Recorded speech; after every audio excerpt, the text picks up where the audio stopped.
저는 양친이 초등학교 교사였는데 백지천에 근무하셨습니다.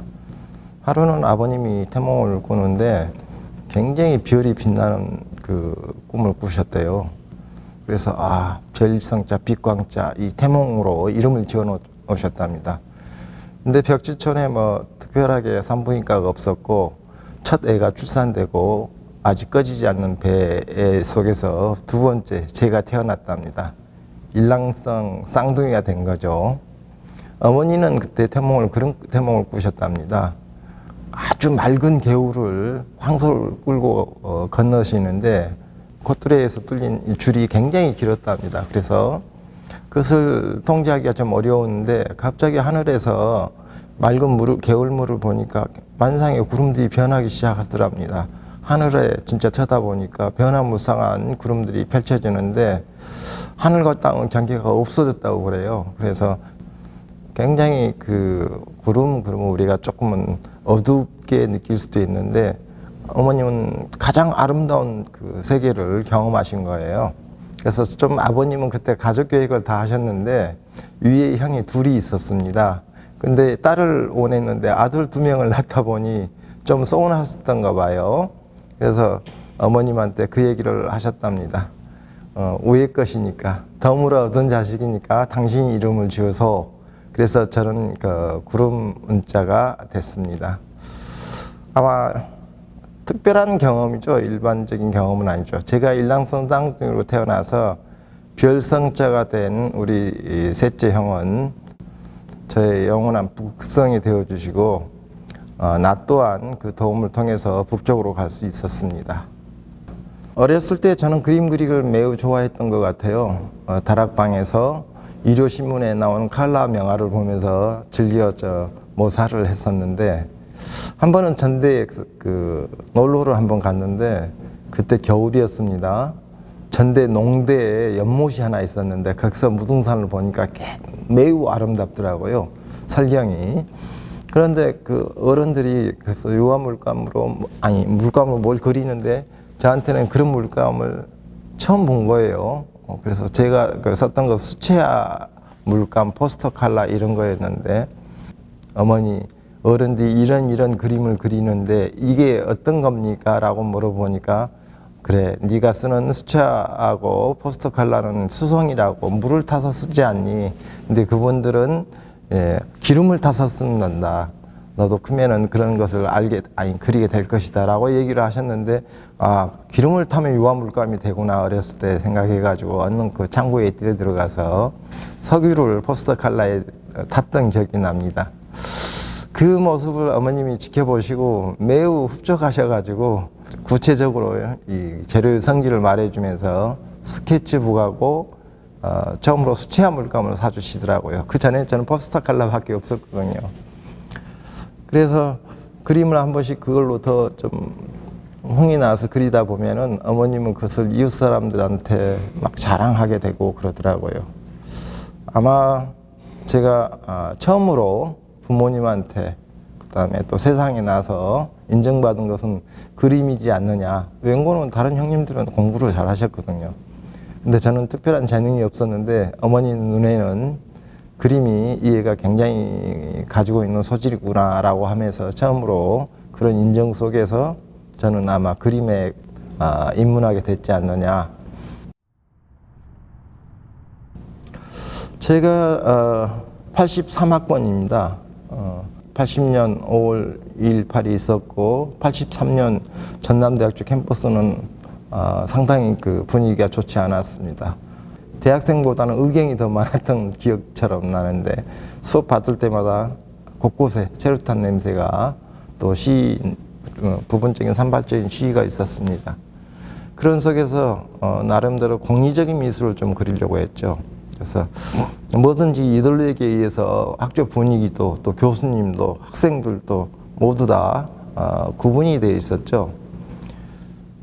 그런 어떤 시절을 보내고 나서 91년에 그 소비에트가 이렇게 붕괴되면서 제가 느꼈던 그 20세기 유토피아가 눈앞에서 깨지는 거예요. 저 또한 어떤 그때 굉장히 공리적인 미술, 집단 미술을 하지 않았지만 개인적으로 공리적인 미술을 추구했었거든요. 그것을 목도한 다음에 제가 선택한 것은 좀 더 항구적이고 영구적인 어떤 그림을 그려야 되지 않겠느냐. 그래서 무작정 그때까지만 해도 이제 여러 가지 리서치를 끝내고 나서 진도 19곳을 한번 보아야 되겠다. 진도에 가서 좀 산자하고 죽은 자를 어떤 만나는 그 현장에서 현대미술의 어떤 극점이 있지 않겠느냐. 이렇게 떠났지만은 그 진도 입구에 황산면 오놀이라는 곳에서 굉장히 처음으로 어떤 땅과 하늘, 자연의 어떤 기운을 느낀 겁니다.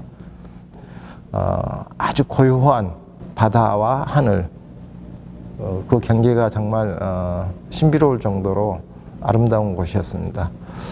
아마 그게 저한테는 처음 광주란 곳을 떠나서 시골로 여러 사람들 곁에서 그린 게 아니라 홀로 그림을 그리는 어떤 나만의 학습법, 나 혼자 어떻게 가서 부대끼는 그런 어떤 시간이었지 않나 생각합니다. 해남에 내려가서는 그 변화된 환경 속에서 제 나름대로의 어떤 뭔가를 찾겠다는 의지 속에서 마치 그 빈센트 반 고흐가 된 느낌으로 열심히 아마 주변의 낮은 구름들, 해남의 어떤 그 분위기들을 담으려고 했던 것 같아요. 그런데 한 6개월 작업을 하니까 대충 풍경이 갖고 있는 그 나름대로 한계에서 벗어나기가 좀 어렵더라고요. 내가 이러려고 여기까지 왔나 하는 자괴감도 들고, 그때는 이미 결혼을 했고 나 또한 어엿한 가정이었습니다. 그래서 아주 잠을 못 자고 고민하던 중 그 저녁에 좀 반주로 술을 좀 마시고 있었는데 아마 그게 좀 취기가 돌아가지고 바깥을 나가게 됐어요. 근데 시골은 굉장히 칠흑같이 어두워요. 근데 그 달이 이렇게 뜬 달은 그 칠흑 같은 어둠 속에서도 그 걸을 수가 있었겠죠. 한없이 그 어두운 길을 구름을 보면서 달을 보면서 걷는데 갑자기 소나기가 내려오고, 그리고 그 소나기를 흠뻑 젖으면서 나는 순식간에 정신이 번쩍 들더라고요. 그래서 밤으로 붙은 작품을 처음으로 하게 된 겁니다. 주인공 거기에는 춤추는 구름이 있었고 설리 폭발병으로 다 죽어버린 소나무 중에서 애롭게 살아남은 몇 송이 소나무들이 있었고, 길이 있었고, 엉덩이에 물이 있었고, 고였고, 그런 어떤 것들에 있어서 나는 굉장히 갑자기 애롭지 않다라는 생각을 하게 된 거죠. 왜? 그 기운은 혼자이지만 혼자가 아닌 것 같았어요. 강한 생명력, 특히 그 소나무에서 살아남은 소나무를 통해서 어떤 그 감정이입이 됐다고나 할까요? 그 일이 있은 이후로 작업실에 들어와서 작업을 하게 됐는데, 그게 딱 어떤 풍경 속에서 한 지점을 선택해서 그리는 게 아니라 내가 계속 걸으면서 만났던 특별한 느낌들, 길이 있었고 웅덩이가 있었고 낮은 구름이 있었고, 그 다음에 살아남은 소나무가 있었고 묘지가 있었고, 그 다음에 거기를 슬쩍 건너 올라가면은 드디어 갯벌 냄새만 났던 어떤 바다가 보이는 어떤 풍경까지, 그 모든 것들이 내 머릿속에, 내 마음속에 맺힌 거예요. 그래서 이런 것들을 한 화면에 좀 조합해야 되겠다. 기억에 남은 풍경들, 어떨 때는 소떼가 되고 어떨 때는 그 여러 가지 인상적인 풍경들을 내 마음속에 새기고, 그것들을 한 화면에 이제 조합하기 시작한 거죠. 그래서 3분의 1은 땅이고 3분의 2는 하늘이 되고, 그래서 굳이 얘기하자면 기행적, 사유적 어떤 풍경을 한번 그려봐야 되겠다. 그렇게 해서 밤으로부터라는 연작이 시작됐습니다. 여러 가지 사유가 깃든 풍경을 하면서 느꼈던 것들은, 내가 지금까지 태어나면서 자연과 그렇게 깊이 대화해본 적이 없었던 것 같아요. 쓸쓸하고 담백한 게 있어요. 근데 그게 내 마음 속에도 있고 자연 속에도 있더라 이거예요. 그래서 나는 어떻게 그 쓸쓸하고 담백한 이 느낌들, 그게 어떤 예술의 본질이고 예술의 어떤 그 특별한 품격이지 않겠느냐. 그래서 그런 부분들, 내가 처음으로 대지의 땅을 느끼고 그 다음에 전체적인 공기와 풍경을 느끼면서 어떤 하나의 일체감, 이런 것들을 좀 느꼈던 것 같아요. 그러면서도 자연에서 그 풍경 속에서 나오는 야수적인 어떤 느낌들이 있거든요. 그래서 자연의 어떤 그 야수적인 어떤 느낌들과 내 마음이 공감하는 그 지점들, 쓸쓸하고 담백한 어떤 풍경들, 그런 것들을 자연적인 요소와 내가 마치 교집합을 이루어지면서 그것들을 만들어내는 게 첫 번째 내가 해나면서 가장 크게 느꼈던 자연주의적 조형의식이라고 할 수 있겠죠. 그때 내 작업실에 말마다 그 조금 약간 정신적으로 좀 문제가 있는 분들이 동네에 들어가지 못하고 바깥을 배회야 하는데 어떻게 그 광인과 제가 동행하게 된 거죠. 제가 없을 때는 그 광인이 내 작업실에서 주로 숙식을 하고 내가 오면은 사라지고 뭐 이런 어떤 불편한 어떤 관계에서 명절을 새기기 위해서 한번 그 추석 때 그 광주에 왔는데 그것은 집에 가정사에 문제가 있어서 굉장히 기간이 좀 길었거든요. 그 마을 청년들이 그 하구들을 그렸던 것들을 모두 다 창고에서 끄집어내서 그 소각을 해버렸더라고요. 굉장히 절망스러웠죠. 나는 거기에서 개인전을 하려고 했었는데 참 시간이 많이 지나서 이 불편한 진실을 얘기하는데 어느 누구도 책임을 지지 않고 나는 몽땅 모든 재산을 날린 거죠. 그때는 어리고 제가 너무 순수했죠. 그래서 다시 담양으로 옮기면서 달세를 얻어서 담양에서 작업을 하게 됐죠. 밤으로부터란 작품들, 소실된 작품들을 연장선상에서 계속 작업을 하고 되게 그 힘든 상이 지점까지 오니까 제가 그때 바람쐬러 그때는 버스 타고 왔네요. 바람쐬고 무작정 갔는데 그게 나도 모르게 하순 동복이라는 곳이에요. 가서 보니까 마을을 이렇게 배회하다 보니까 오지호 선생님이 그곳에서 그 고향이더라고요. 그리고 초등학교 가더라도 오지호 선생님 작품이 있고 막 이래서 한번 거기에 그 농협에 찾아가 가지고 그때 기억이 나네요. 김정수 상무님이라고 여기 동복 토백이 분이 누구시냐, 나는 이만저만하게 그림 그리는 사람인데 여기 와서 그림을 그려야 되겠다. 오지호 선생님은 어떤 고향이라 하니 그림 그리는 사람 관심은 않겠다 싶어서 그렇게 부탁을 했고 그분이 노력을 통해서 조그만 그 토종골 영농조합이라고 새로 생긴 그 창고를 저한테 빌려주셨어요. 조그만 칸을 제일 처음에 빌려주신 거죠. 제가 이제 건데 제일 처음에 교직을 잠깐 잡고 그림을 계속 그 뜻대로 그리려고 노력을 했지만은 여타 그냥 그림에 몰입해 본 적은 없다라는 생각이 들었어요.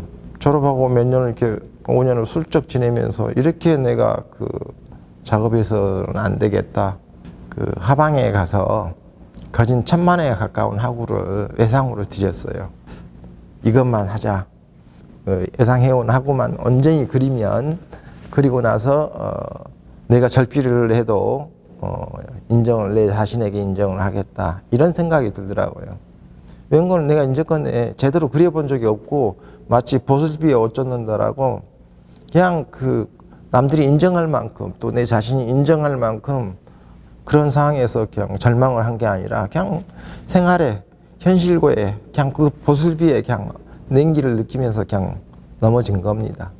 그게 너무 실은 개인한테는 이해가 안 되고 그래서 제대로 한번 그림을 그려보겠다라고 해서 드디어 동복 시절이 시작된 겁니다.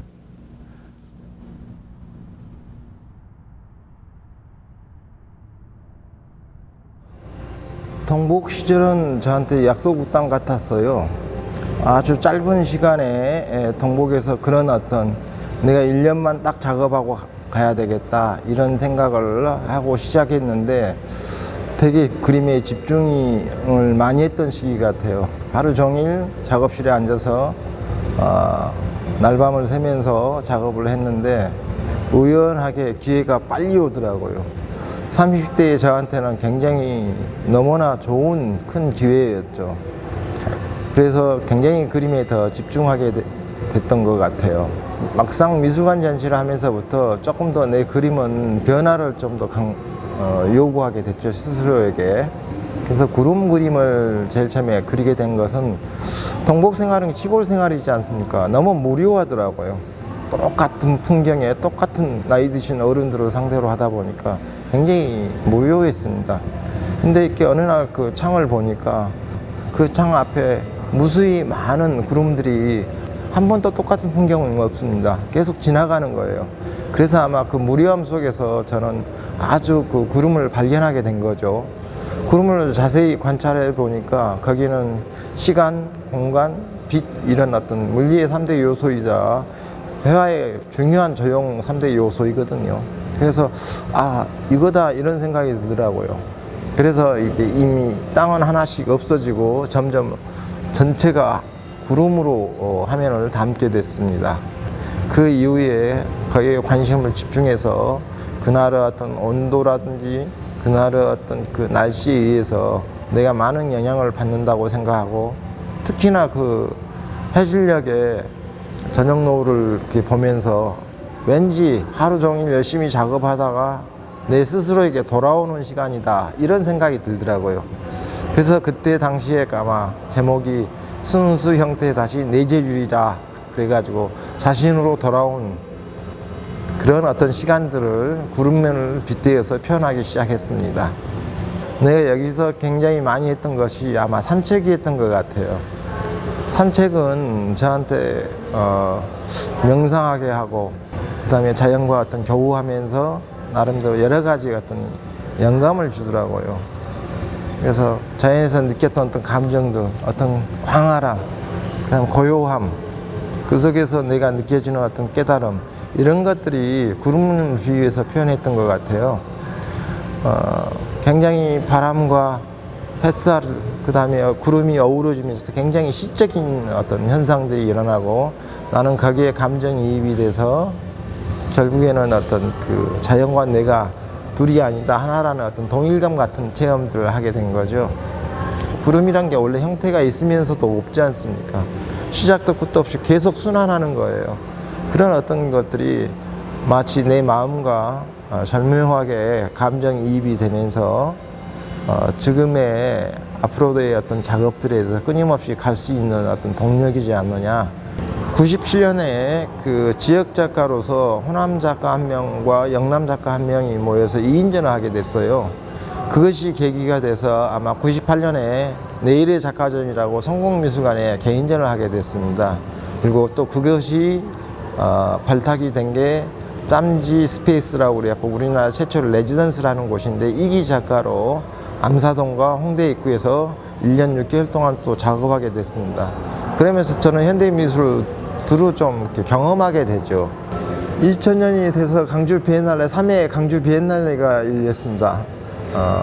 제목은 타이틀이 그 인플러스 간전이었어요. 그래서 밀레니엄을 그 주제로 해서 밤부터 아침까지 일어나는 어떤 그 하늘의 대기를, 그다음에 세기의 변화를 비유해서 표현했던 것 같아요.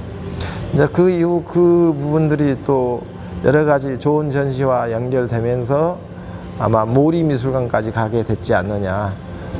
최초로 강주 시립미술관 분관에서 제가 또한 개인전을 갖게 됩니다. 그것은 짧은 시간이지만 제가 현대미술에 대해서 여러 가지 배웠던 것들을 다양한 매체를 통해서 어떤 확장성을 보여주는 그 전시였던 것 같아요. 그러면서 저는 또한 어떤 갈증, 목말라함이 있었습니다. 그 이후 미술에 대해서 끊임없이 실험하고 싶었죠. 연구원이 그때 굉장히 제가 그림이 유화 구름 페인팅이 잘 팔렸는데 되게 고민하게 되더라고요. 나는 그림을 그리는 게 어떤 내가 생각하는 것들을 옮기는 그런 생각을 가지고 그때 구름까지 온 것 같은데, 정작 구름을 그리고 대중적 인기를 얻다 보니 계속 구름을 그려야만 되는 겁니다. 그래서 또 제일 처음에는 처음으로 그림을 그리면서 그림을 팔아서 돈이 되고 생활이 되는 겁니다. 여기에 좀 취해 있었죠. 근데 그것도 잠시 시간이 지나면서 다시 그 창작에 대한 욕구가 끌어오르더라고요. 그러면서 어느 날 갑자기 아트페어 시장에서 내 그림들이 이렇게 여러 점이 있는데 마치 그 훅 불면 날아가 버릴 것 같더라고요. 너무 가벼웠습니다. 너무 짧은 시간에 너무 많은 그림과 여러 장을 그려야 되다 보니 점진적으로 구름과 나의 어떤 1대1 대화의 시간들은 줄어든 거죠.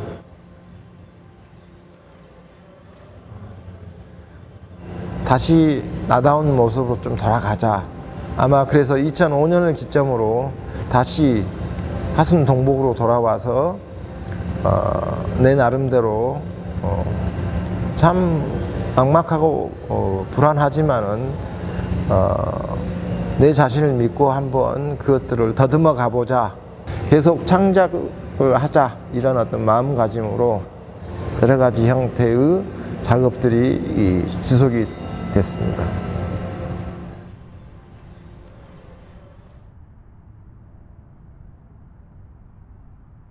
이 사람이 살면서 저는 그런 걸 많이 느꼈어요. 자연 속에 내가 던져져 있지만은 꼭 내가 고정되어 있지 않고 끊임없이 변화하더라고요. 20대 내가 있고 30대 내가, 40대 내가, 50대 내가 있는 것 같아요. 그러면서 그림도 그 신체에 맞춰서 또 관심에 따라서 다양한 매체로 이루어지는데, 전반적으로 나는 그 자연과 내가 하나라는 어떤 개념을 갖고 있는 자연주의적 조형의식을 갖고 있다라는 데 되게 다른 사람하고 약간 차이가 있는 것 같아요. 근데 그 매 시기 30대와 40대를 거쳐가면서 자연 속에 내가 뭘 담으려고 했던가, 이런 부분들이 되게 중요했던 것 같아요. 순수 형태 순환 작품은 구름에서 바다로 가는 어떤 과정이었습니다. 제가 그 강간호 교수님 백리포 작업실을 답사했는데, 그때 그 멍하니 바다를 이렇게 멍 때리고 있었는데, 되게 가까이 보니까 민물이 들어왔다 나갔다 이 과정 속에서 모래와 바람과 이렇게 자연스러운 어떤 형태 흔적들이 보이더라고요. 그래서 한적한 시간에서 더 자세히 봤더니 그 모래톱 속에 또 갯벌이라는 것 속에 수많은 생명체들이 움직임이 포착되더라고요. 그래서 바다에서 누구나 느끼는 거지만 민물이 들어오고 또 썰물이 나가고 체험과 비움이 반복되면서 무수한 생명체들의 흔적들을 발견하게 된 거예요. 그래서 저는 굉장히 그 부분에 대해서 감동을 한번 했었습니다. 예술이라는 게 창작한다 이런 어떤 개념보다는 예술이라는 것은 하나의 발견이지 않느냐, 이런 생각을 하게 돼서 이 바다를, 이 해변을, 이 생명의 흔적들을 한번 캐스팅해보자. 그리고 그것을 가장 따뜻한 매체인 한지를 통해서 그것을 보여주자.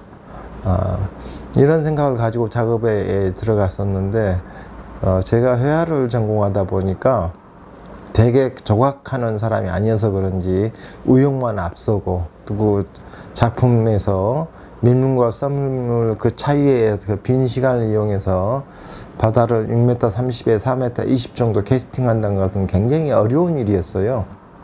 몇 번의 실패를 끝에 겨우 그것을 성공하고, 또 그것을 떠내어 가지고 와서 다시 한지로 그것을 떠내는 작업은 참 지난한 과정이었어요. 그때 점점 날씨는 추워지고 쌀쌀해져 가지고 손이 트기 시작하더라고요. 이 빛내 가지고 이 작업을 하는데 여러 가지 막막한 심정이 들더라고요. 그런데 여기서 멈추면 안 되겠다. 실패를 했지만은 계속 여기서 멈추지 않기 위해서 열심히 했었고, 내가 자연에서 무엇을 담으려고 했는지 그런 것들을 더 곱씹게 하는, 자연과 내가 어떻게 서로 공감하면서 자연의 순수 조형으로 그걸 끌어낼 수 있느냐, 그런 어떤 단계였던 것 같아요. 한지 부조 작업의 어떤 과정은 일단 지금 서남의 해변을 전부 답사해 가지고 가장 생태적인 상황이 좋았던 부분들을 선택했는데, 전라남도 두리에서부터 시작해서 태안반도까지 아마 작업을 쭉 해변을 관찰하면서 캐스팅을 했던 작업들입니다. 부조를 만드는 작업도 좀 지난했어요. 웬고는 이런 종이를 뜰 때는 되게 그게 종이 뜨는 어떤 공정이 조금 용이했는데, 이걸 부조로 뜨려고 하니까 상당히 막막하더라고요.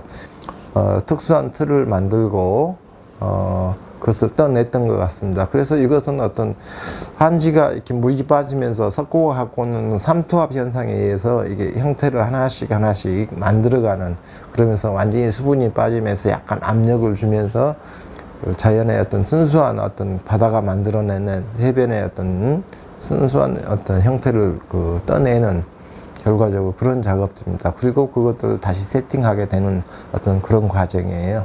땅으로 다시 내려서 지상으로 내려와서 가장 바다와 모래와 바람이 만나서 만들어낸 순수한 어떤 조형, 그 속에 무수한 생명들의 움직임, 이런 것들로 제가 작품 모티브를 잡았던 게 그 또한 어떤 공감이었던 것 같아요. 바닷물은 매번 들어왔다 나가고 채워지고 비워지고 그러면서 자연 속에서 순환하면서 이루어지는 무수한 생명들, 하나의 자연이 주는 예술적 공감이었죠. 그 공감을 담아보자 라고 시작했던 작품이었고, 그것 또한 되게 반응이 좋았었습니다. 특히 요즘 생태 환경 또 기후 변화 이런 것들에 의해서 인간과 자연이 둘이 아니고 하나다라는 어떤 불이의 개념으로 내가 이걸 접근했던 것 같아요. 여전히 우리가 많은 것들을 생각한 것은 자연 속에서 산책하면서 이루어지는 게 아닌가 생각이 되어집니다.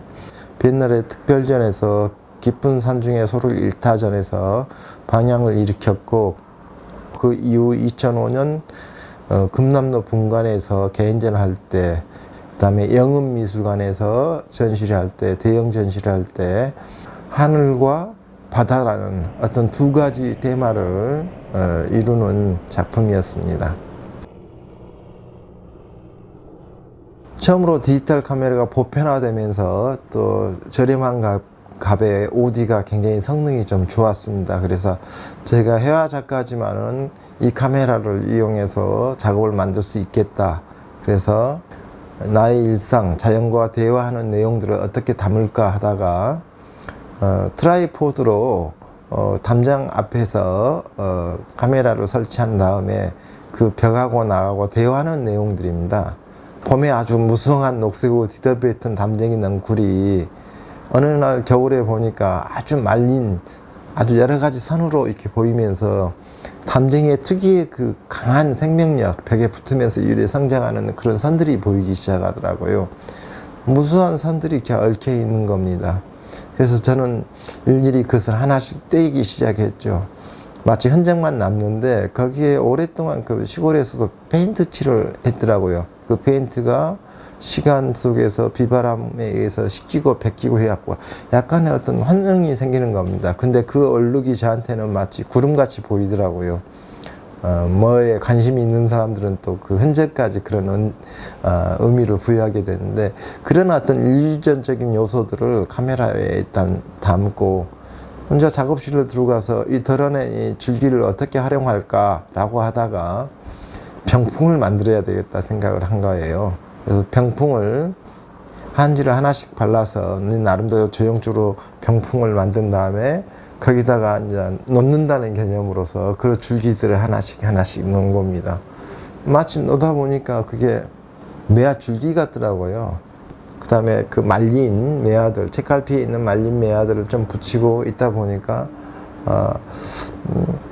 그 작업실 주변에서 제가 책 속에서 계속 아파를 했더라고요. 무수히 조용히 피었다 지는 많은 야생화들을 채집을 했던데, 그것을 그러면 그 위에서 한번 자연스럽게 뿌려보자. 그래서 그런 세팅을 계속 한 다음에 되게 근사한 꼴라주 병풍이 되더라고요. 이걸 다시 사진 폴라로이드 55 타입으로 또 나름대로 현대적인 어떤 동양화처럼 사진으로서 폴라로이드가 갖고 있는 장점들을 이용해서 그것들을 하나씩 찍기 시작하고, 그 찍힘 속에서 필름 위에 인화지가 마르지 않는 필름 위에 다시 제가 사진 작가는 그러지는 않겠지만은 회화 작가로서 나름대로 드로잉을 한 겁니다. 손으로. 근데 사진 작가들이 봤을 때는 필름을 손상시킨 것 같은 효과겠죠. 그렇게 해서 무형과 자연, 그 다음에 그 속에 어떤 개입을 통해서 자연과 내가 어떻게 대화했는지 이 과정을 끊임없이 보여주는 상태가 됐는데, 여성께 그러더라고요. 공의의 공이라는 제목을 붙였던 게 비어있는 공간에는 묘하게 다시 채워진다는 어떤 그런 개념. 비어있기 때문에 뭔가 행위를 할 수 있는 것이고, 그 행위 속에서 어떤 결과가 나오는 것, 그런 어떤 체험을 하게 된 거죠. 계속 제가 지금 어떤 자연 속에서, 일상 속에서 자연과 내가 대화하는 어떤 매체를 바꿔가면서 다양한 대화를 시도했던 시기인 것 같아요. 바람 산책 작품은 제가 옹성산 등반하고 올 때예요. 봄이었던 것 같아요. 거기 위에 올라가서 보면은 성터가 있어요. 애국 신입에 방어하기 위해서 만든 성터인데, 산 위에 그런 어떤 삶의 흔적이 있어서 그곳을 등산하는 걸 되게 제가 좋아했었습니다.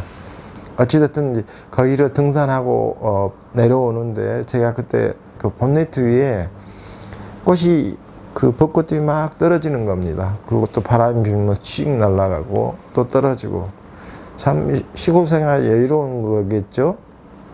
그 모습을 딱 지켜보는데, 내가 인위적으로 조형적으로 막 만들려고 하는데, 그 바람과 본네트 위에 떨어지는 것들이 어우러지는 것이 되게 저한테는 호기심을 자극하고 자유로워 보였습니다. 그래서 그러면 꽃잎과 바람과 내가 한번 그 아름다움에 대해서 서로 한번 얘기해 보자 라고 생각해서 얼른 작업실로 뛰어와서, 내가 평상시에 그 책갈피 속에 있는 그 많은 아파트를 끄집어내서 캔버스 위에다 그것을 한번 날려봤죠. 그랬더니 이렇게 그 바람에서 놓여져 있고, 거기서 한참 보다가 다소 좀 조형적인 어떤 그 생각이 들어서 최소한의 어떤 개입을 한 거죠. 그 꽃잎을 위치를 정하고 결국 그 자리에 그 꽃잎을 색연필로 섬세하게 그리는 작업입니다. 바람과 나와 꽃잎과 같이 이렇게 아름다움을 타협했던 것들, 협상했던 것들, 뭐 그런 것들이 자연주의 조형의식을 저한테 그 여러 가지 매체를 통해서 할 수 있는 그런 어떤 실험 과정의식이었던가. 근데 거기에 막상 그렇게 하고 나니까 조금 뭔가 밋밋하더라고요. 그래서 우리 어머님이 되게 솜씨가 좋으셨는데, 그 뭐 가을철에 문풍지 바를 때 그 꽃잎들을 한두 개 이렇게 이어서 그런 작업들을 하시는 걸 보고, 그러면 한지를 한번 좀 겹쳐보자. 꽃잎을 바람 위에 떨치고 그걸 그리는 그런 어떤 과정으로 발전하게 됐고, 그게 전국에서는 그 겹침에서 또 다른 어떤 그 작업 방향이 공기압 꿈이라고 해서 어떤 종이 콜라주 작업으로서 작은 파티클이 모여서 커다란 하늘을 만드는 공기압 꿈 작업으로 발전했지 않나, 이런 생각입니다. ACC 아시아 문화 전당이 생기면서 또 저한테는 새로운 어떤 환경 변화가 있었던 겁니다. 어떤 다양한 어떤 분야에서 서로 소통하면서 콜라보하고 통섭하면서 어떤 결과가 나오는, 마치 어떤 문화가 산업화되는 과정 속에서 전방위적으로 여러 가지 요소들이 총체적으로 이루어졌던 시기인 것 같아요. 우리도 그래서 강주에 그런 어떤 팀이 하나 있었으면 좋겠다. 우리 동네에 같은 작가들, 같은 벗들하고 한번 이거 소통해 보자. 그래서 영상작가 박상아를 팀장으로 해서 그 공학도, 설치, 음악, 저같이 회화, 에서 한번 만든 것이 2012년 라운드 테이블전에서 보였던 숲, 쉼, 그리고 집이라는 무등산을 가지고 작업했던 거예요. 그래서 우리 지역에 무등산이라는 곳이 있는데, 물리적인 어떤 지리적인 입장에서 무등산이 아니라 뭔가 인문학적인 무등산을 한번 만들어 보자. 무등산에서 현대인들이 가장 필요로 하는 게 쉼이지 않겠느냐. 근데 우리는 어떻게 쉬고 있느냐. 이것들에 대해서 무등산이라는 어떤 배경 속에서 이 문학적인 어떤 형태의 어떤 유산들과 접목시키는 거죠. 그래서 신형정을 가지고 한번 작업을 해보자. 신형정에는 과거의 쉼과 현대의 쉼이 같이 공존하는 상징적인 공간이다. 자기 그림자와 발자국이 실어서 열심히 움직이는 사람들이 있는데 그게 쉬면 되는 거거든요. 그림자도 발자국도. 근데 사람들은 거기에 벗어나고 싶어서 더 열심히 하다가 결국 그림자도 발자국도 떨쳐내지 못하고 죽었다, 이런 내용들인데, 현대인 쉼도 마찬가지인 것 같아요. 어떻게 쉬느냐, 각자 쉬는 방식은 다양하겠죠. 근데 또 의학적으로 보면은 심장도 쉰다고 합니다. 하물며 우리가 이 심장이 그런 어떤 여러 가지 요소들을 생각해서 쉼의 문제를 담론화시키는 그런 어떤 형태로 융복합을 했던 작품들인데 되게 반응이 좋았던 것 같아요. 공격 꿈 작업을 제일 시작하게 된 계기는 아마 프라 비엔날레 다녀와서일 겁니다. 되게 지역마다 또 삶의 환경에 의해서 아마 재료 같은 것들이 결정되는 것 같아요. 유화 작업을 들고 했던 서양인들 입장에서 어떤 동양 작가에 대한 어떤 환상 같은 게 좀 있는 것 같아요. 전 프라 비엔날레 가고 되게 재료에 대한 정체성 얘기를 하면서 어떤 동양인들이 갖고 있는 어떤 농경 문화권이 갖고 있는 수묵 담체에 대해서 조금 얘기가 나왔었고, 그 이후에 제가 국내에 들어와서 그렇더라면 그런 농경 수목 민족이 갖고 있는 어떤 기본적인 정서를 어떤 매체를 통해서 반영할 것인가 되게 고민을 좀 많이 했었어요. 그러던 도중에 광주에 가면은 공동거리라고 해서 갤러리도 많고 또 폐구점도 되게 많거든요. 근데 그 폐구점에서 이렇게 배접하는 걸 이렇게 쑥 봤습니다. 그 종이들을 띄었다 붙였다 하면서 계속 배접판에서 흔적이 남게 됩니다. 근데 그게 저한테는 굉장히 아름다운 어떤 미감처럼, 마치 어떤 미니멀 회화 또 단색화 같은 그런 느낌들이 저한테 아름다운 미감으로 오더라고요. 그래서 그렇다면은 지금껏 많은 작가들이 한지를 썼는데 그 한지를 가지고 다시 한번 작업을 해볼까, 이런 생각을 하게 됐었습니다. 코팅 안 된 아사천에다가 천연 염색된 한지를 조각조각 붙이고 그 위에다가 아주 얇은 한지를 작게 오려서 마치 보이지 않는 공기를 표현하듯이 어떤 중력의 법칙에 의해서 밑에는 마른 목골에 어떤 한지를 붙이고 위로 올라가면 올라갈수록 정사각형의 공기를 표현함으로써 그 중력을 극대화시킵니다. 그러면서 보이지 않는 공기를 표현하죠. 그리고 나서 공기 속에 수증기 입자들이 모여서 성층권으로 가면은 하얀 구름으로 우리 눈앞에 나타나게 됩니다. 그리고 그런 것들을 중첩해서 붙인 다음에 바람이 움직이고 구름이 움직이게 됩니다. 그런 것들을 표현하게 됐죠. 그래서 작은 하나의 어떤 입자들, 수증기 입자들이 모여서 커다란 하늘을 만들게 되는 겁니다. 제가 그 유화 작업에서 구름을 표현했던 것들은 어떤 구름 속에 들어있는 시간, 공간, 빛, 이런 것들이 들어있었거든요. 그런 것들을 표현하기 아주 용이했죠. 그래서 어떤 내 젊은 날의 어떤 꿈, 희망, 이런 것들을 표현하기에 되게 용이했던 매체였죠. 근데 이게 한지란 매체로 오면서 특히 저한테는 수행적인 어떤 입장이 강하게 되더라고요. 이만큼 어떤 구름을 그리는데 옛날엔 붓을 몇 번 그리면 이게 구름이 됐는데 그 조그만 입자로 이렇게 한지 입자로 점묘하듯이 계속 붙이다 보면은 많은 시간들이 필요로 하죠. 근데 그게 저는 하나씩 붙이다 보면 마치 시간을 잊어버릴 수가 있더라고요. 삶 속에서 여러 가지 잡념과 고통이 그런 번뇌 속에서 있었는데 그 붙이는 시간만큼은 아무 생각도 없는 상태, 무우 상태가 되더라고요. 이것도 수행에 있어서 중요한 하나의 어떤 덕목이지요. 어떤 스님들은 그런 얘기 하시더라고요. 이 정도 경지, 아무 생각 없는 경지만 가더라도 제법 수행을 하는 쪽이라고. 그래서 스님과 화가는 비슷한 어떤 그 수행법을 가지고 있다라는 그런 말씀도 하셨는데요. 사실은 저에게 이런 하나의 조그만 입자들을 붙여가면서 시간을 초국하면서 나와 인생사의 시간성을 녹여내고 싶었습니다. 매체를 달리하면서 그 구름을 제가 그렸는데 거기에 계속 반복이 따르죠. 근데 그게 계속 똑같은 느낌으로 반복된다라면 그게 작업을 지속할 수 있을까요? 아마 굉장히 나 말고도 다른 작가들도 지루해서 아마 그 작업을 하기가 힘들 겁니다. 그런데 유화 작업을 했을 때의 어떤 느낌, 또 한지 작업을 했을 때 어떤 수행적인 느낌, 그러면서 똑같은 또 한지 작업을 하더라도 계속 반복한다? 왜 반복할 수 있을까요? 거기서는 차이가 있기 때문에 그렇습니다. 그 차이를 느끼면서 그걸 저는 또 다른 어떤 느낌으로 계속 그 반복 속의 차이를 찾아내는 거죠.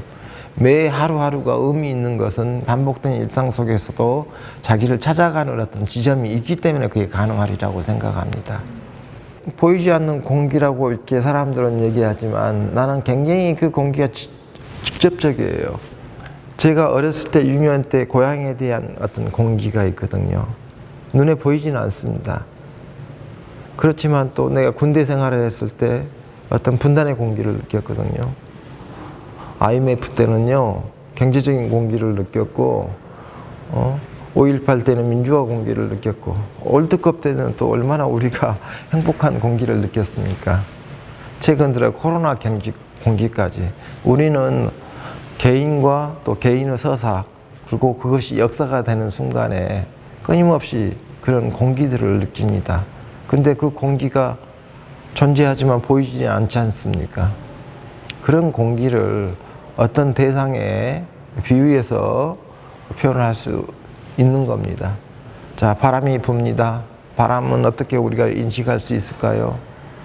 흔들리는 낙엽을 보고 바람을 느낄 수도 있고 우리 피부로 느낄 수도 있고요. 어떤 식으로든지 우리는 존재하지만은 그것을 가시화시키는 것이 또 시각예술에 있어서 본업이라고 생각합니다. 보이지 않는 마음을 표현하는 것도 또 우리가 그 숨쉬고 느끼는 이 공기도 전부 다 시각적으로 표현할 수 있다고 생각합니다. 예를 들어서 생각을 해보십시오. 공기가 깊어지면 어떻게 됩니까? 파래지죠. 지구는 파란 초록별입니다. 파란 별이죠.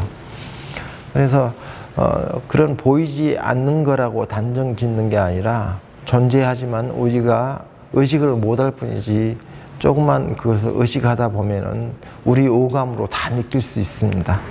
저는 이 작업이 되게 그 명상적인 작업이라고 생각을 하고 있거든요. 이 작업을 제일 처음에 시작했을 때 저의 환경은 굉장히 고통스러운 어떤 삶이 되게 무겁고 버거운 그런 어떤 순간에 이 고통의 시간을 극복하고 싶었어요. 근데 그 극복할 수 있는 방법이 특별하게 저한테는 없더라고요. 작업하는 것밖에. 근데 작업도 그냥 쉽게 그릴 수 있는 게 아니라 그 시간을 초국하고 싶었어요. 그래서 시간을 잊어버리고 싶을 그런 어떤 심정이었는데 이 작업을 하다 보니까 진짜 시간을 잊어버리게 되더라고요. 아무것도 없는 상태. 나한테는 평화가 찾아오고 명상을 하게 됐습니다. 마음이 고요해진 거죠. 저는 이 작업을 통해서 어지러웠던 마음들이 잔잔한 어떤 하늘처럼 우리가 하늘을 봤을 때 느꼈던 어떤 그 자기로 돌아오는 어떤 시간들, 자기를 정지해 놓은 어떤 시간들, 복잡했던 시간들이 단순화되면서 우리가 안식을 누릴 수 있도록 그런 어떤 안식을 주는 작업을 하고 싶었어요. 나의 작업에 있어서 기도하면서 또 자연 속에서 보이지 않는 같은 그런 요소들을 또 표현하려고 했던 것들, 이런 것들이 예술의 어떤 기본적인 어떤 본성 아닐까, 어떤 근원이 아닐까, 내 작업의 근원이 아닐까, 뭐 이런 생각을 하게 된 거죠. 제가 강진이 고향에서 이런 작업을 하게 됐을지 모르겠다는 생각을 간간히 하는데요. 그 도자기를 빚다 보면은 그 도공이 나름대로 진흙을 빚고 유약을 바르고 그다음에 엄청나게 그 나름대로 마음가짐을 제의를 지으면서까지 가마에다가 하나씩 하나씩 그 만들었던 인간의 데이터로 만든 하나의 도자기를 그 쌓거든요. 그리고 불이라는 비가시적인 자연의 에너지와 합일됐을 때 나름대로 우리는 명품이 나오지 않습니까? 그 가마 속에서도 명품은 인간의 의지와 의도와를 떠나서 어떤 합일점이 이루어졌을 때 우리는 그걸 명품이라고 하죠. 그런 어떤 자연조형 의식이라는 게 인간의 의지와 자연이 합일됐을 때만 나올 수 있는 거라고 저는 생각을 하거든요. 그리고 우연히 우리가 날일자만 끄트려도 도를 깨달을 수 있다, 뭐 이런 얘기가 있잖아요. 근데 그때 그 명말 청초에 석도란 왕족이 승려가 되면서 화론을 이렇게 만드는데 그때 귀절 중에서 일에게 우주를 담고 만에게 자연을 품는다, 이런 생각으로서 어떤 정신적인 부분과 회화적인 부분들을 강조하는 내용이 있어요. 그래서 저도 그러면 이걸 한번 현실적으로 제가 실행에 한번 옮기고 싶더라고요. 그래서 매일 아침에 그 날일자 일획을 한 번씩 긋기 시작을 했습니다. 그렇지만 회화적으로 너무 건조하더라고요. 마음으로서는 아침에 시작하면서 하나씩 끊는 것이 그 마음의 어떤 수련에 도움이 됐지만은 시각적으로는 너무 약해서 이걸 어떻게 표현해야 될까라고 하면서 고민하는 도중에 그 테이블 위에서 그냥 드로잉을 한지를 놓고 하는데 미끌리니까 좀 이렇게 스프레이로 조금 그 한지를 고정하면서 그래서 드로잉을 했는데 요상하게 그 사이에서 하다 보니까 그 책상 위에 깔린 유리판과 한지 사이에 공기, 기포 이런 것들이 좀 있더라고요. 그러면서 요상하게 번짐이 매번 달라지는 거예요. 그래서 이걸 가능하지 않을까, 나한테는 이런 요소들이 어떤 회화적으로 극대화시킬 수 있겠다 싶어가지고 그것을 굉장히 탐구한 끝에 그 아크릴판이라든지 유리판에다가 한지를 일단 점착을 시키고 스프레이로 불에서 고정을 시킨 다음에 거기에 여러 가지 색깔을 섞어서 일획을 한번 그어봤습니다.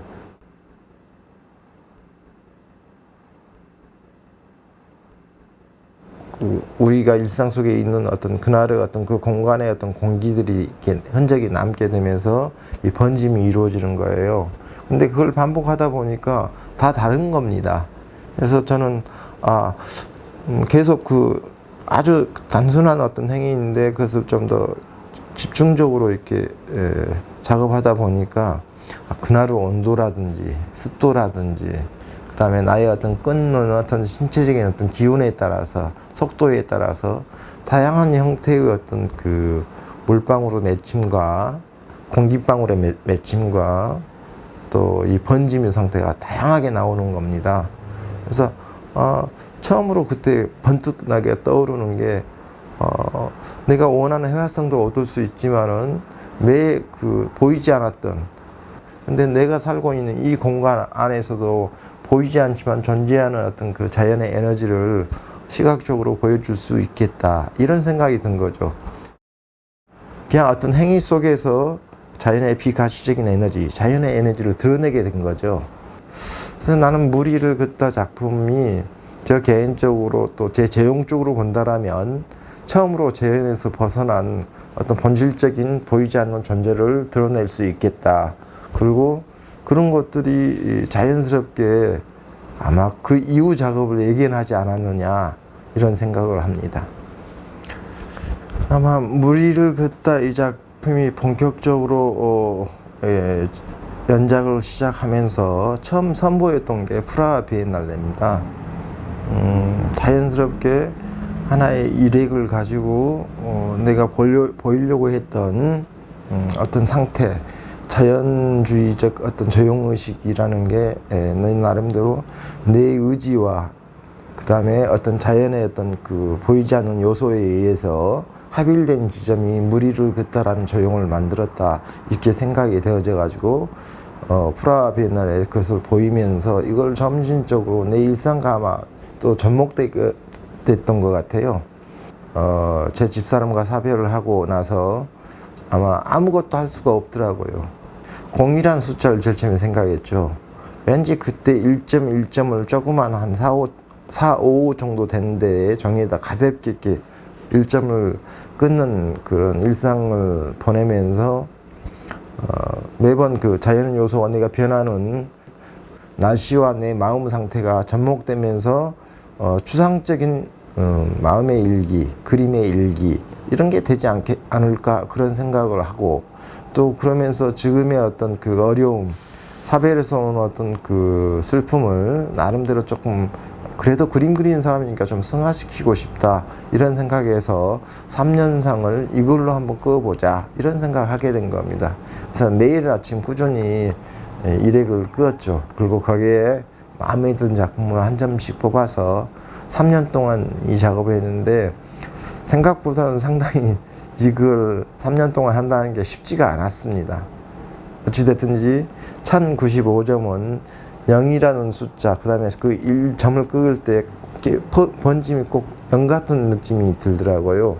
0이라는 어떤 숫자가 나옴으로써 어떤 중립의 수가 되면서 마치 어떤 사상적으로도 이 0이라는 숫자는 1, 2, 3, 4만 있다라면, 너무 숫자만 있다라면 이것이 단위를 크게 할 수 없는 거거든요. 근데 그게 0이 붙음으로써 우리는 무한의 수까지 표현할 수 있게 된 거지 않습니까? 근데 마치 그 번짐이 그런 것 같았어요. 내 마음도 아마 이렇게 시공간을 떠나서 시간 밖에서 얘기할 수 있는 부분들도 되게 많겠다. 내 집사람과 나와 짧은 25년 동안의 어떤 결혼 생활을 그런 식으로 시각화시키면 좋겠다. 그래서 추도 마음으로 시작했던 작품 명제를 0-1095 3년의 어떤 그 추도 기간들을 표현한 작품입니다. 일상의 모든 괴로움을 잊고 그림으로 좀 승화시키고 싶었는데 그때 내 하루 일상이 오전에는 나름대로 무리를 긋다 작업들 가볍게 몸을 풀면서 마음을 가다듬자라고 무리를 긋다 작업을 했고 저녁 늦게까지는 공기와 꿈이라고 해서 조그만 한지들이 모여서 커다란 공간이 되는 어떤 시간을 초월하는 어떤 작업. 한 작업은 되게 즉흥적이고 우연적이죠. 무리를 긋다는. 근데 공기와 꿈은 하나의 진짜 파티클이 모여서 커다란 하늘이 되는 그러면서 그 일상의 고통을 벗어나서 어떤 시간을 극복하고 싶은 그러면서도 만드는 작업이죠. 이 작업은. 그래서 그렇게 일상을 두 가지를 하다 보니까 되게 작업의 시간도 많이 늘어나고 또 내가 그 예술의 양날 같은 거 있잖아요. 노는 것과 기도하는 것이 제 작품에 유일하게 어떤 제가 굉장히 추구하더라고요. 이 요소 중에서 노는 것만 이렇게 보이게 됐을 때는 좀 공허하고 또 만드는 것만 이렇게 가는 쪽으로만 가다 보면 지루하더라고요. 그래서 저는 이 두 개가 바란스를 맞을 때 뭔가 내가 작업하고 있다. 내 어떤 자존감, 정체감, 존재감 이런 것들이 저한테 이루어지더라고요. 그래서 사비나 미술관 플레이 프레이저는 제 예술의 어떤 일상을 그대로 한번 노출시켜 보자. 그래서 아마 무리를 긋다와 공기와 꿈이 서로 상호작용을 하면서 이루어졌던 전시였던 것 같습니다.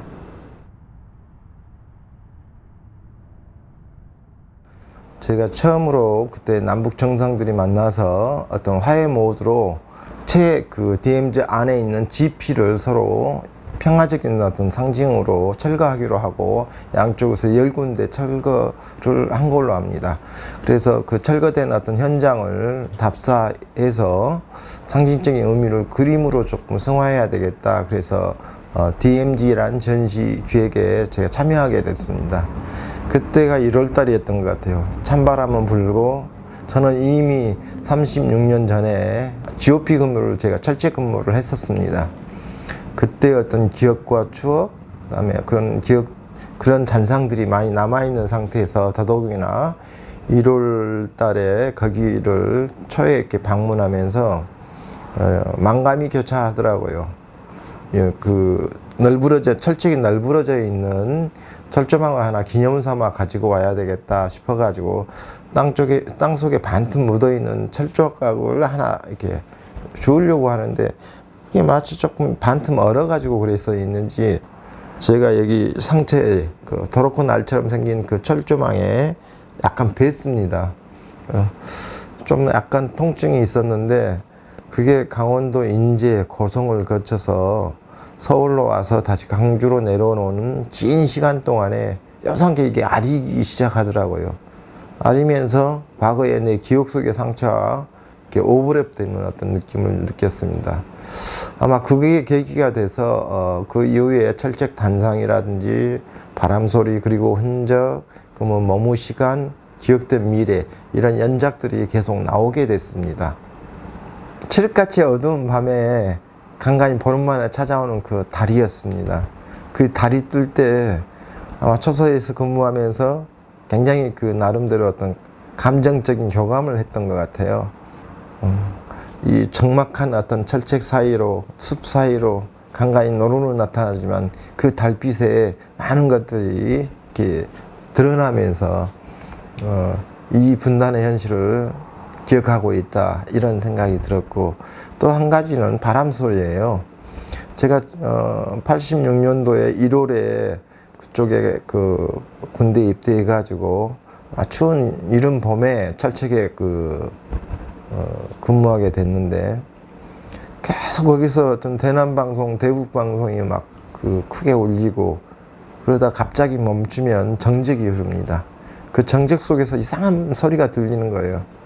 마치 어떤 오농 같은 소리일 수 있다 이런 생각이 드는데, 바람 소리치고 조금 특별하게 느껴져서 철책 앞에 다가가서 그것을 들어봤어요. 낮은 데서 들리는 소리가 있고, 숲이 우거진 소리에서 들리는 소리가 있고, 약간 높은 데서 들리는 소리, 더 높은 데서 들리는 소리. 도대체 이 소리가 뭔가 철책 앞에 다가서서 보니까 철책 위에 있는 철조망이 있는데 그 철조망이 바람에서 부딪히는 소리더라고요. 근데 나는 그게 어떤 언어의 소리로 느껴지는 거예요. 아마 그래서 이번에 그 DMZ 전시는 두 가지로 이 분단의 현실을 느끼고 있는 하나의 어떤 그 빛으로서의 달밤의 어떤 속삭임, 달밤의 어떤 대화 이런 것들이 하나가 있고, 아마 다른 거기서는 나와 똑같은 목격자겠죠. 철책 근무를 하는 나와 다른 하나의 목격자가 되는 것이고, 많은 시간이 지났음에도 불구하고 여전히 존재하는 아픔이 되겠죠. 아픔의 소리, 통곡의 소리, 오눈의 소리 뭐 이런 걸로 시각화시켰던 것 같아요. 그래서 제일 처음에는 콘테로 그 철조망을 캔버스에다 그렸습니다. 그리고 적당하게 그 기름을 바니쉬라든지 린시듀, 테레피뇰을 섞어서 철조망에서 부딪히는 그 소리를 시각적으로 좀 표현하려고 했죠. 그 다음에 그것들이 점점 그 날카로운 선들이 이 시간이라는 40년이라는 시간이 지나면서 느껴지는 어떤 그런 흔적들이 점점 부드러운 선이 되고 조용히 되는 어떤 그런 과정. 그러니까 제가 철조망에서 느꼈던 것은 굉장히 아픈 어떤 메타포였는데, 정작 내 저용으로 들어왔을 때는, 저용적으로 봤을 때는 그 부드러운 어떤 선들이 끊임없이 교차하면서 이루어지는 어떤 무한한 어떤 느낌, 메비우스띠처럼 무한한 어떤 느낌도 느끼고, 되게 그걸 저는 또 화가이다 보니까 그 조형적으로도 느꼈던 것 같아요. 그런 여러 가지 어떤 느낌들이 오버랩 되면서 점점 그 날카로운 철조망은 부드러운 곡선이 되고 하나의 저의 조형이 된 거죠. 그러면서 그 사이사이에 끊임없이 우리가 세대를 바뀌면서 이런 어떤 현실들을 해결해야 되는 어떤 소리로 들리는 겁니다. 또 한 가지는 그것은 이제 점점 발전하면서 이 소리를 계속 탐구하다 보니까 OST로 또 표현하게 됐고, 그 다음에는 어떤 유화로 표현하게 됐습니다.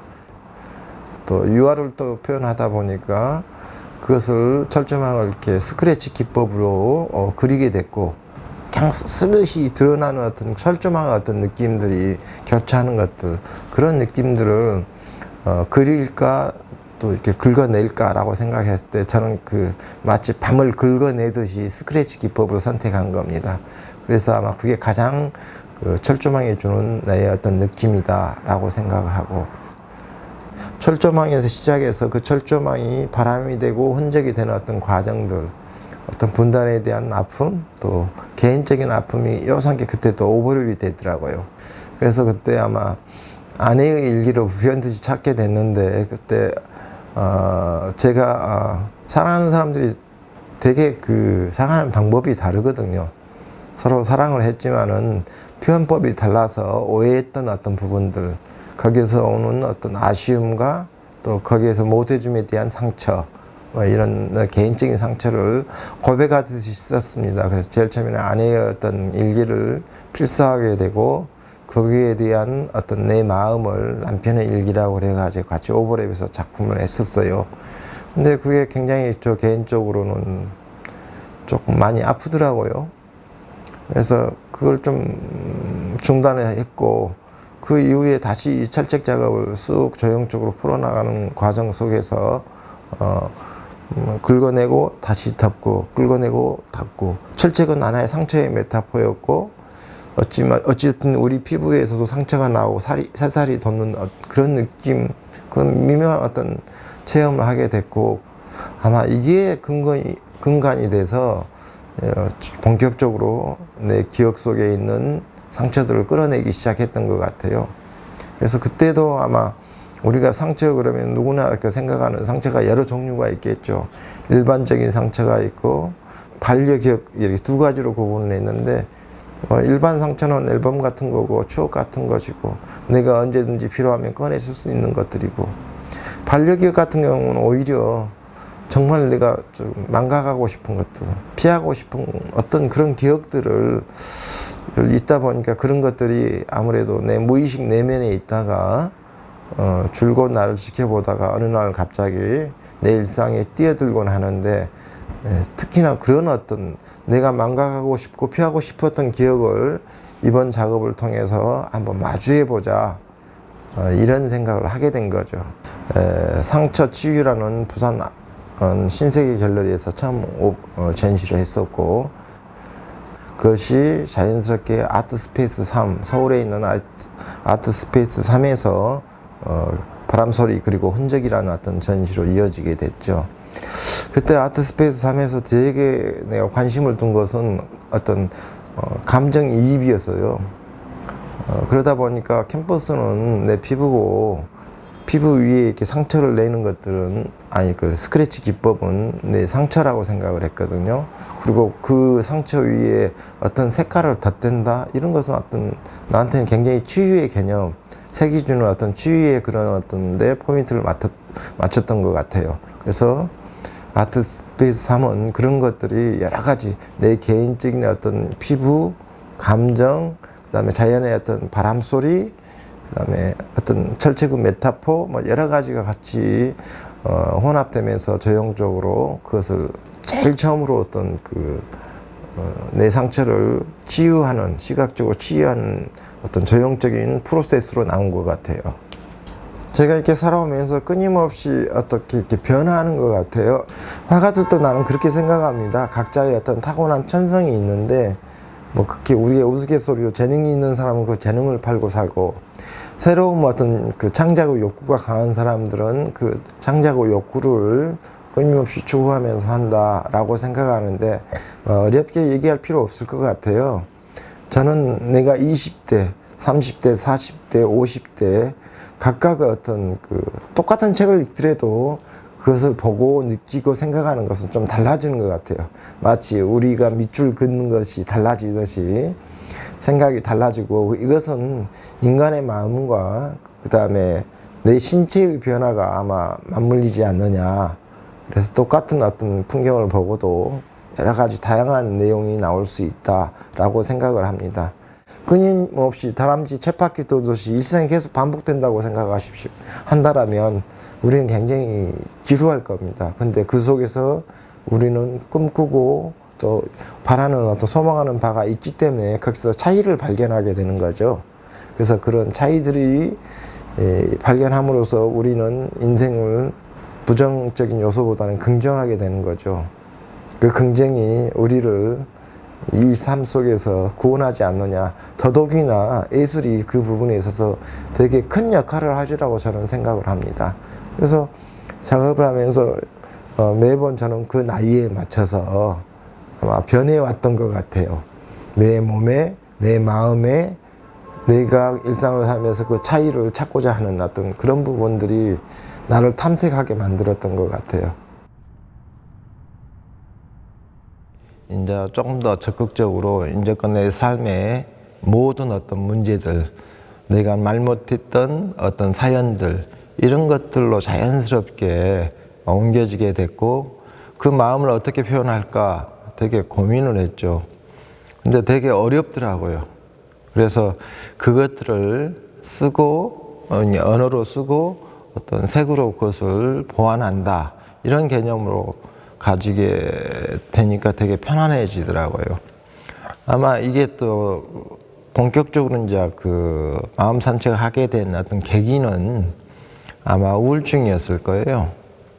아내하고 사별하고 한참 시간 동안 우울증에 걸려 있었고, 작업하면서 그것이 좀 어느 정도 완화됐는데, 딸은 그게 완화됐지 않아서 같이 우울증에 대해서 깊이 자기 마음속의 얘기들을 하다 보니까, 대화법에 있어서 제가 치유의 기술이 없기 때문에, 또 대화의 기술이 없기 때문에 딸과 그걸 녹음했어요. 녹음해서 한 일주일 있다가 그것들을 텍스트로 정리해서 해야 되겠다, 이런 생각이 들어서 그런 텍스트를 정리하다 보니까 마음이 어느 정도 좀 편안해졌다, 이겁니다. 더 정제된 내용을 캔버스에다가 한번 써보자. 그래서 그 캔버스에 제일 처음에 우울증이라는 그림을 그릴 때 거기에 가장 적합한 색깔이 보라색이었어요. 그래서 보라색을 칠하고 스크래치 기법으로 나무 젓가락을 칼로 잘 다듬어서 연필처럼 만들어서 그것을 쓰기 시작했습니다. 그리고 그것을 치유색으로 덮고 더 정제된 내용을 또 쓰고 덮으면서 마음이 치유되는 것을 느꼈습니다. 그렇게 시작을 해서 한참 작업을 하다 보니까 마음 산책에서 내가 살았던 어떤 기억, 어떤 감정, 상처, 이런 것들이 마치 그 캔버스 속에 타임캡슐처럼 들어가게 됐어요. 그래서 그런 어떤 요소들을 본격적으로 작업을 하면서 그게 점점 예언이 확장돼서 사회 속에서도 뭐 예를 들어서 5.18이다 그러면 내가 존재하지만 40년 동안 망각하고 존재했던 것들, 피했던 것들을 한번 마주대해 보자. 그래서 그걸 좀 더 본격적으로 쓰기 시작하면서 더 많은 내용들이 이제 첨부하게 됐죠. 내가 마음속에 담아두고 있었던 그 말 못한 사연들, 그다음에 대화에서 얻은 어떤 그 깨달음, 사소한 어떤 일상에서 여러 가지 내용들에 대한 어떤 영화를 본다든지 어디를 가서 느꼈다든지, 또 내가 필요에 따라서 작업을 하면서 이런저런 어떤 고민들, 이런 것들을 좀 먼저 그 텍스트 작업을 하는 거죠.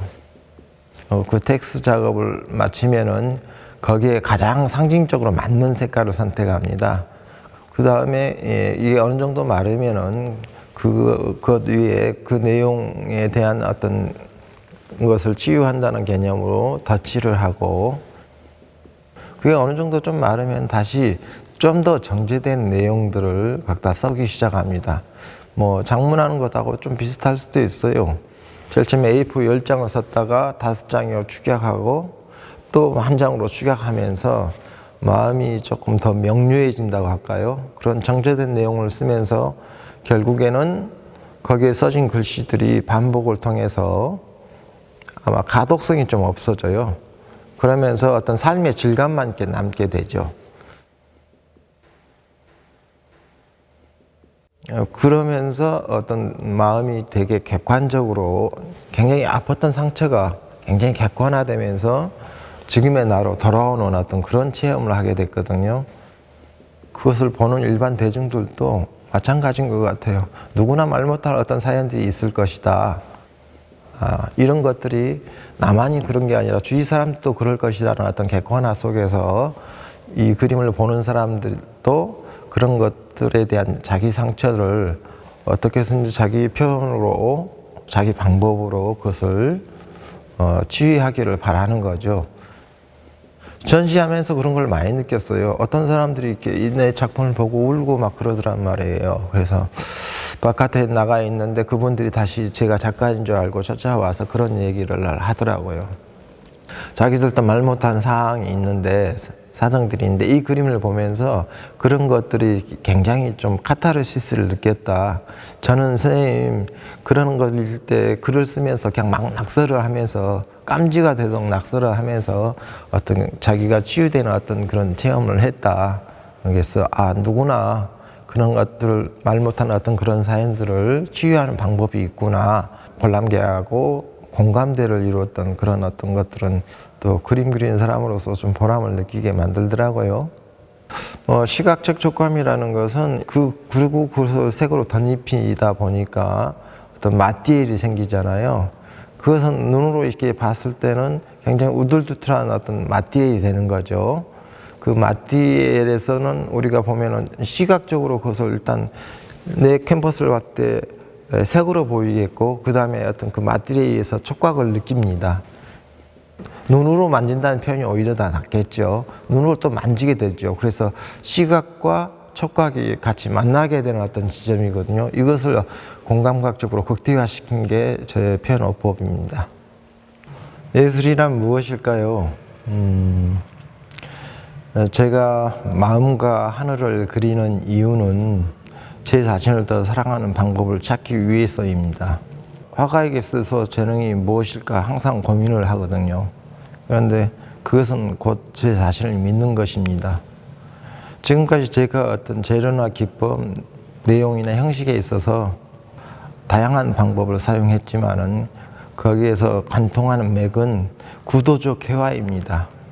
그리고 그걸 바탕으로 해서 삶의 진실이 용이된 회화를 표현하고 싶었습니다. 사는 것, 작업을 한다는 것은 항상 미래를 예측하기 어려운 것 같아요. 우리는 우리 의지대로 살 수는 없는 것 같아요. 항상 그런 여러 가지 변수들이 있죠. 구체적인 건 없습니다. 그렇지만은 절실함은 있습니다. 내가 지금까지 표현하려고 했던 자연 속에 있는 생명의 에너지, 또 내 마음 속에 있는 생명의 에너지, 그런 생명의 에너지를 어떻게 표현할 수 있을까? 그림은 죽어 있는 겁니다. 살아있는 생물이 아니죠. 그렇지만 그림은 영원히 살아 있습니다.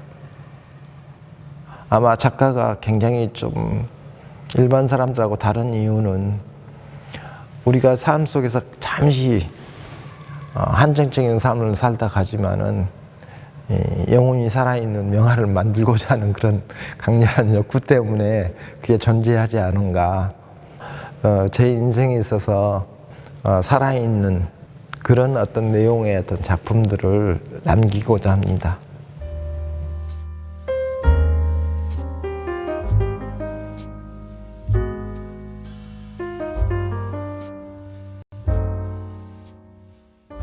영상을 마무리하면서 참 개인적으로 여러 가지 생각이 드네요. 지금 앞으로는 좀 더 비워야 되지 않겠느냐. 왜? 좀 더 명료해지고 싶기 때문에 그렇습니다. 제가 바닷가에서 되게 도를 좋아했는데 돌은 그 수많은 시간, 억거부 시간을 통해서 하나의 형태를 이루고 있거든요.